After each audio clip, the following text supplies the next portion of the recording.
How's it going, everybody, and welcome to my first of 10 in the Serpent series, where I will be doing 5 classes on sewing and 5 classes on bardics. This is the first class of the entire series. This is titled, What the F is Wrong with My Machine? We're going to go over a bunch of the basic troubleshooting things that we can do to fix our machine when we have tangles or repeated errors happening with our machine. We are going to start by cleaning your machine. That's right.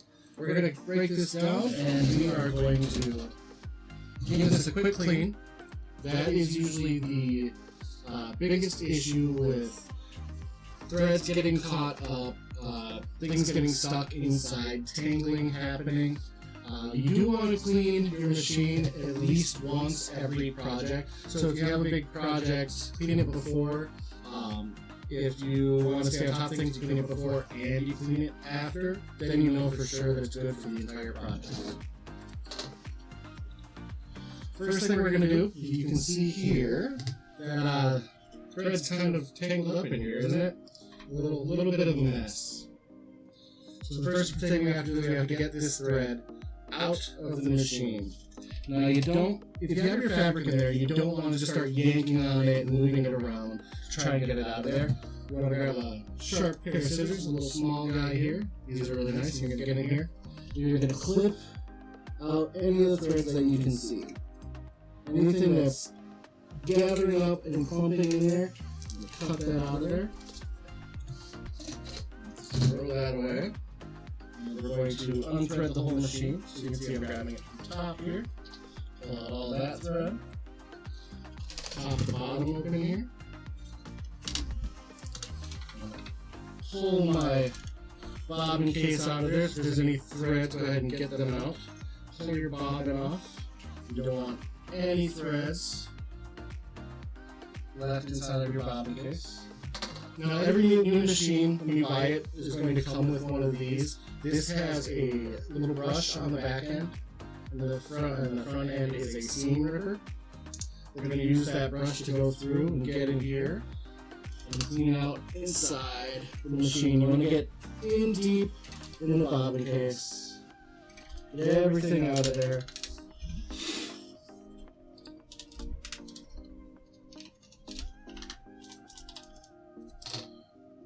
Lift our foot down, lift our needle up, make sure that's clean, make sure there's no gunk on there, not dirty at all. We're going to look right in here, make sure that we don't have any threads caught on our loop. See the loop popped up right here? No threads. If there are, get them out of there, pull them out. So that's your basic cleaning. If you do want to go deeper with your cleaning, there are some screws right here on the plates and right here on the front.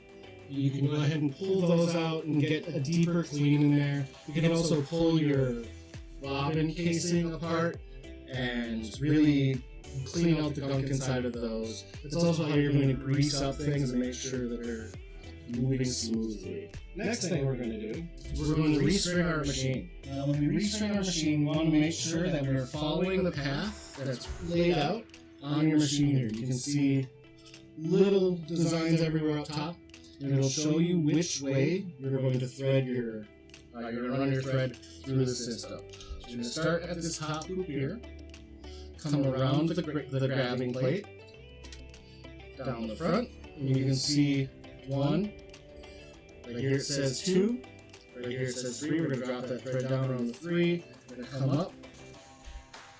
Here is number 4.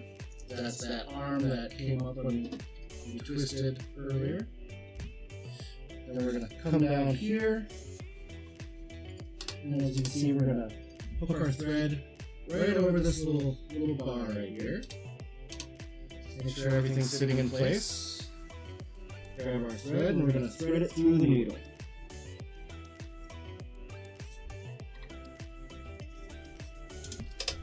Lift up your foot, pull your thread through, and you should be able to pull your thread back and forth pretty easy. Next, we are going to get a bobbin. I'm going to start with a fresh bobbin case here. And we are going to thread this through one of the holes from the center out.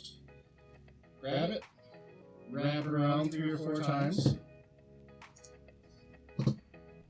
And place it onto our bobbin threader here.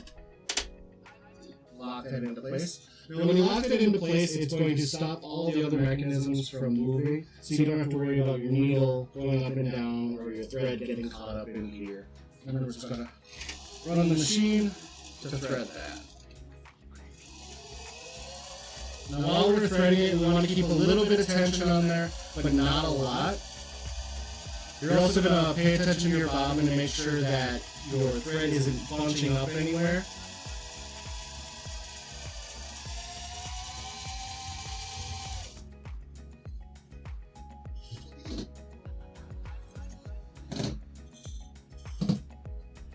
Once I have that bobbin filled up to where I want it, see here, we're going to place it inside of our bobbin case. Bobbin case here. Now, if you look on your bobbin case, there will be a little notch there. You can see it. Now, you can see the notch looks like it's pointing that way. We want to hook our thread around that arrow. So the way you're going to do that is you're going to take your bobbin so that your thread is wrapped clockwise. Place it in, and then you're going to pull that thread the opposite direction, and it'll catch inside that little hook there. Pull it under the plate, and it should dangle like that. So your bobbin case is threaded. Put that into your machine that you just cleaned. Lock that into place. Grab our top thread there. Hold that tight, and then I'm going to hand turn the needle until I catch my bottom thread. And then it'll pull through like that. Now I have both my top thread and my bottom thread through the machine. I'm going to close that up, put everything away, and it should be in good sewing order. Now we want to make sure that as we're doing this, that we're keeping all of this excess thread out of the way, pulled back, so that it's going to move with the fabric as you go to sew it. If that thread gets underneath your fabric or pulls back this way when you're sewing, it's going to catch inside of here, and it's going to cause tangling and really bad lockup. The next thing we're going to do is we're going to make sure that our tension is correct. That's another common issue with skipped stitches and bunching on the underside of the fabric is when your tension is off. So the first thing you're going to do is you're going to check your top tension right here. A good spot to be is anywhere between 3 and 5. In there, you're really safe. If you go way too high or way too low, it's going to catch underneath. It's going to be pulled too hard by the bobbin thread. So yeah, I like to keep mine around 3-5. With the bottom thread, the way we adjust that tension, it's different on different machines. On this machine, it is a front-loading bobbin with a metal bobbin case. And then you can see right there, that little circle, that is the tensioner. That is the tension screw on the bobbin case. Right there.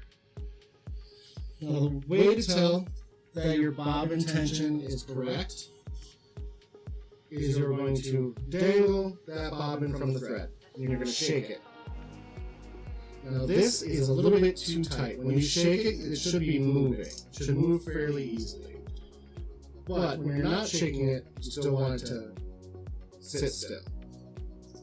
But this is a little bit too tight, so I'm going to take my flathead screw, and I'm just going to loosen that up just a tiny little bit. Just to the left. Now, there we go. That is moving a lot easier. Pop that back in.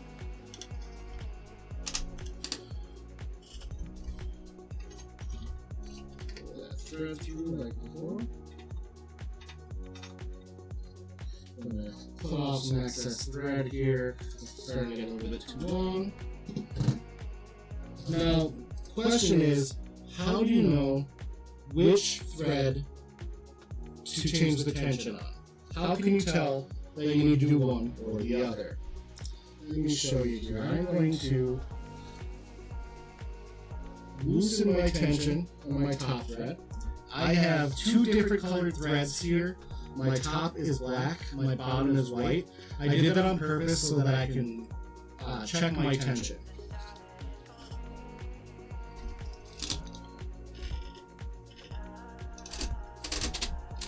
I'm going to set it to a straight stitch with a 2 or 3 step.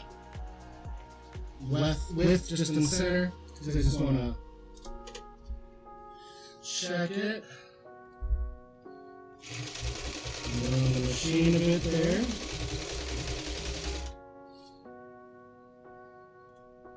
And I'm going to turn my tension all the way up and show you what that looks like.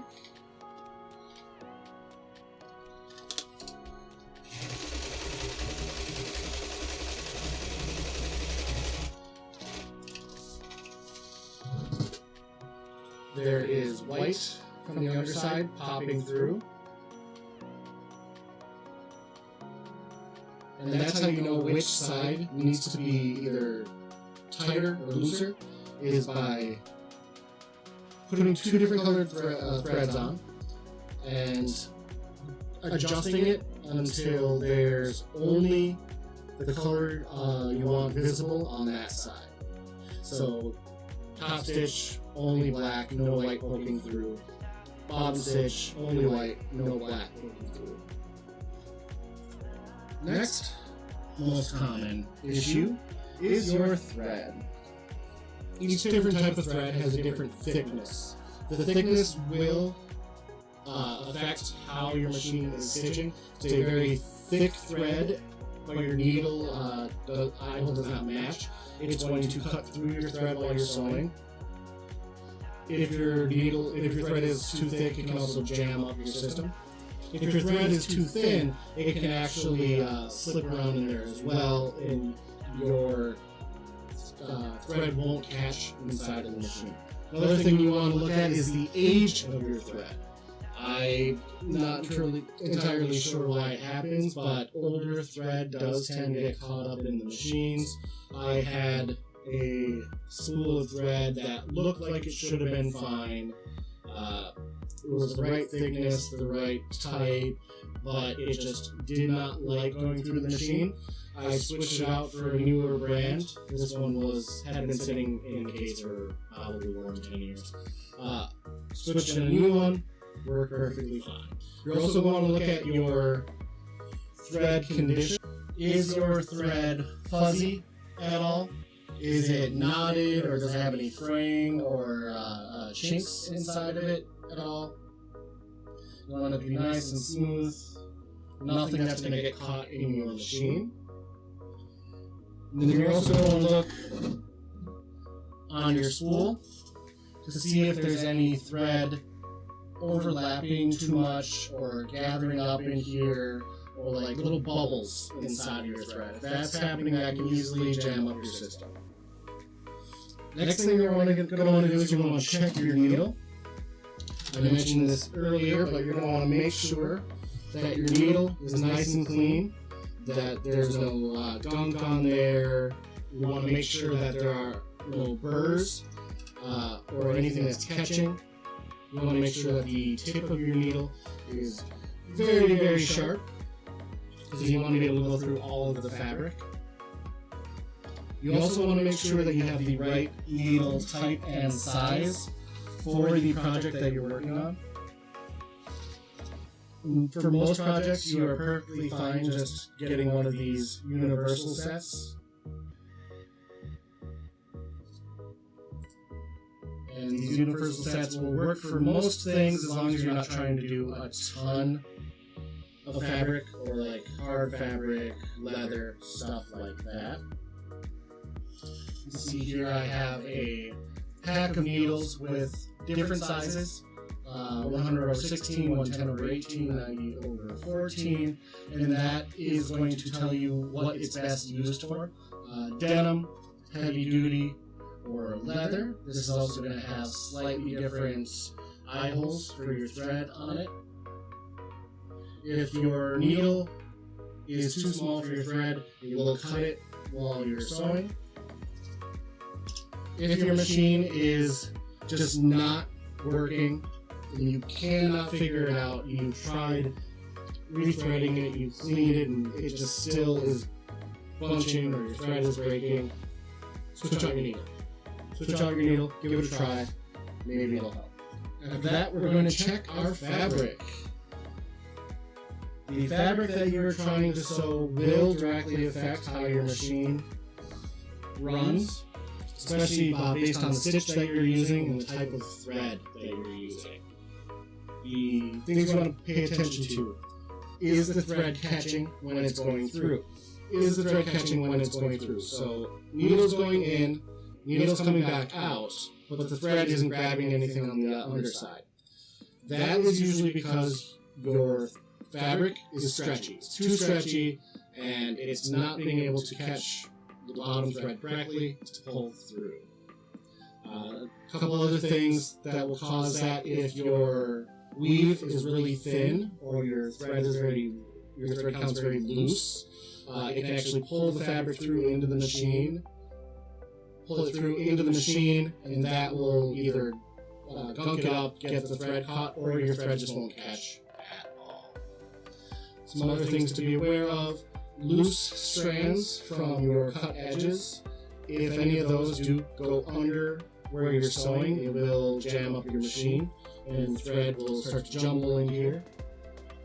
If you are using stretchy or really thin fabric and your needle is just not catching the bottom thread, use a stabilizer. This is Sulky brand. It is very light adhesive on here. Iron it down, peels right off. You can also use fusible interfacing, which has more glue on it and it's meant to stay under the fabric after you sew onto it. You'll see a lot of that with Amtgard's Applique, where you iron that under, stabilizes the fabric for you. I really like the Sulky when I'm using stretchy fabric, like I said, because it's really easy to pull it off once it's done. Now, some of the things that you want to make sure that you're not doing when you're sewing: if your needle is hitting your plate a lot, chances are it's either bent, isn't sharp enough, or you're pushing, pulling, or moving your fabric while you're trying to sew. And if your thread is taut when you're doing that, it's going to pull your needle just the slightest bit, and it's going to catch the lip of your plate. And that will bend your needle like that. Just instantly wasted a needle, time to redo it, go back, fix your item. But that is the end of my class. This has been the first of 10 in my Serpent series. Thank you for coming out. I'll see you next time.